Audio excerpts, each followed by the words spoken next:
लालची ढाबा वाला झोपड़ी गोट चेवन बिरयानी रेसिपी। कुशलपुर नामक गांव में पवनजीत सिंह बगैर कोई काम धाम किए हुए फालतू घूमते रहता था। रोज वो अपने दोस्तों के साथ शराब, सिगरेट, ताश ये सब खेलता रहता था और वो गांव वालों के पास कर्जा भी करता था। पर उसके पिताजी भंवरलाल एक अच्छा होटल चलाते थे, वो भी बिरयानी का। और उनका होटल बहुत फेमस था। उनके पास बिरयानी बनाने वाले एकदम जबरदस्त बिरयानी बनाते थे और बकरे भी अच्छे लाते थे, इसलिए वहाँ हमेशा लोगों की गर्दी रहती थी।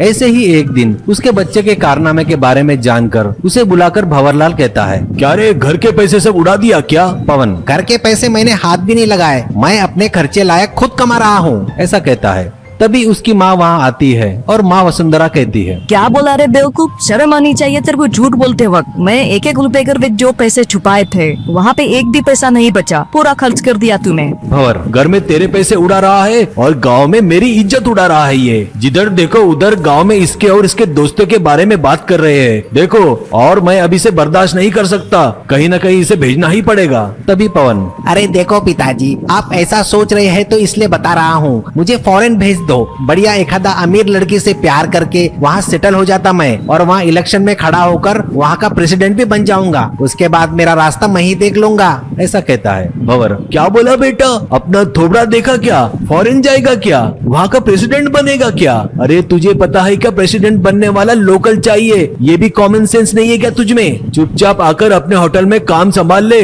नहीं तो तुझे किसी पागल खाने में भर्ती करा देता हूँ, करके बाहर चला जाता है। उसके कुछ दिनों बाद उसको पैसे कहीं नहीं मिलने के कारण वो अपने दोस्त राजू के साथ मिलकर होटल में आता है।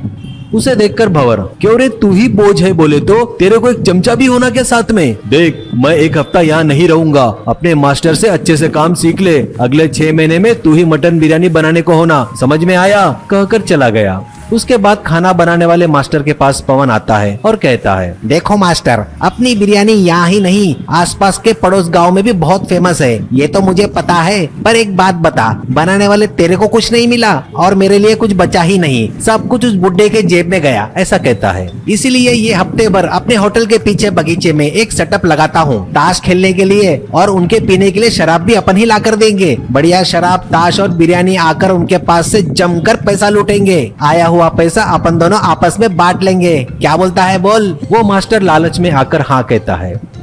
उसके बाद पवन उसके जुआरी दोस्तों को बुलाकर होटल के पीछे बगीचे में उनके खेलने के लिए एक सेटअप लगाता है। इसके बाद वो लोग के साथ ताश खेलते हुए, शराब पीते हुए, बॉटल को पकड़कर होटल में आकर बिरयानी बनाने लगता है। ऐसे वो मास्टर को भी जुआ और शराब की आदत लगा देता है। इससे मास्टर मटन बिरयानी बनाने का काम पवन के तरफ देता है। इससे पवन सिंह अपने मर्जी के हिसाब से सिगरेट पीते हुए, शराब पीते हुए बिरयानी बनाना शुरू करता है। उसकी ये हरकत देखकर लोग उसके होटल में आना कम कर देते हैं। ये देखकर उसके दोस्त राजू की सलाह पर होटल में 4 और टेबल लगाता है ताश खेलने के लिए और शराब पीने का प्रबंध करता है।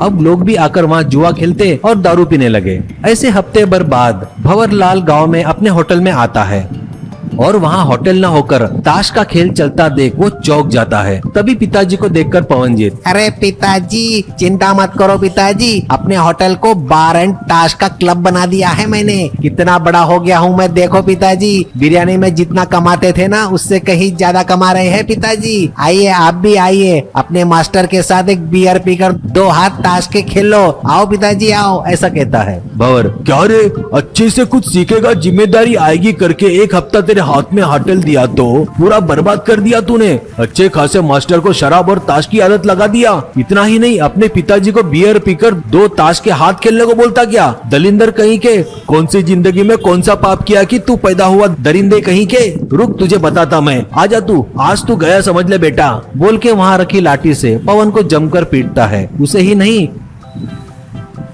वहाँ जो शराब पी रहे थे, ताश खेल रहे थे, उनको भी पीटकर वहाँ से भगा देता है। उसके बाद भंवरलाल खुद मटन बिरयानी बनाकर बेचना शुरू करता है।